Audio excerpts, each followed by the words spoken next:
Matapos ang mahigit na 20 taon, dala-dala mo pa rin pala ang ginawa ko sa'yo.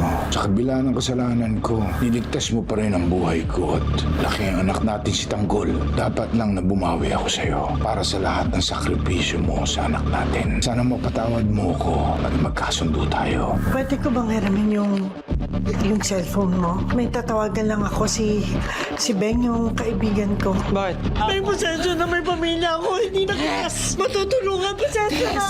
Kakamustahin ko lang. Di mo pwedeng may ramang telepono ko. May inatay ang portate yung tawag. Lumitang bayad sa atin dahil sa pagkawala niyang diamante na yan. Wala talaga akong alam. Hindi ko nga nakita yung Star of Venus na yun eh. Kung alis tayo sa grupo nila Marcelo, saan naman tayo pupunta? Aasan na lang ba tayo kay Primo? Kailangan makaharap tayo ng bago pagkakitaan. Kaya mag-alala, akong bahala. Kung ano't ano man ang mangyari, sinisiguro ko sa inyo, hindi na tayo maghihirap pa. Bukas sa maga-maga, aalis tayo. Pupunta tayo doon kung saan natin nakaenkwentro yung mga pulis. Ba't tayo babalik dun? Bukas yun ang malalaman. Basta ting! Sumunod tayo kay Tanggol! Huwag na maraming tanong!